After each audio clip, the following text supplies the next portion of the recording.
شروع کرتا ہوں اللہ تعالیٰ کے نام سے جو بڑا مہربان نہایت رحم والا ہے۔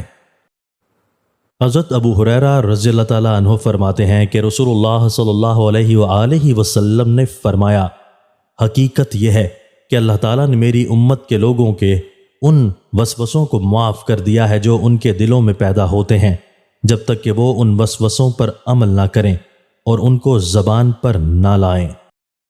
حضرت ابو ہریرہ رضی اللہ تعالیٰ عنہ راوی ہیں کہ سرکار دو عالم صلی اللہ علیہ وآلہ وسلم نے ارشاد فرمایا، لوگ ہمیشہ اپنے دل میں مخلوقات وغیرہ کے بارے میں خیالات پکارتے رہیں گے، یہاں تک کہ کہا جائے گا، یعنی دماغ میں یہ وسوسہ آئے گا کہ اس تمام مخلوق کو اللہ نے پیدا کیا ہے تو اللہ کو کس نے پیدا کیا ہے؟ بس جس آدمی کے دل و دماغ میں اس قسم کا کوئی خیال اور وسوسہ پیدا ہو تو وہ یہ کہے کہ میں اللہ تعالیٰ پر اور اس کے رسول پر ایمان لایا۔ تشریح: شیطان کی وسوسہ اندازی اور گمراہ کن خیالات کی روش سے بچنے کے لیے ایک طریقہ یہ بھی بتایا گیا ہے کہ ایسے موقع پر میں اللہ پر اس کے رسول پر ایمان لایا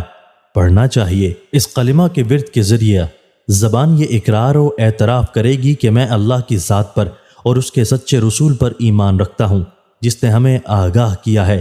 کہ اس کی ذات واجب الوجود ہے، وہ ہمیشہ سے ہے اور ہمیشہ رہے گا،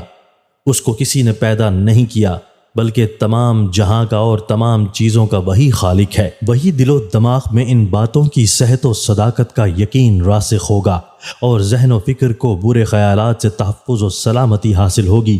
جس کے سبب شیطان اپنے مقصد میں کامیاب نہیں ہو سکتا۔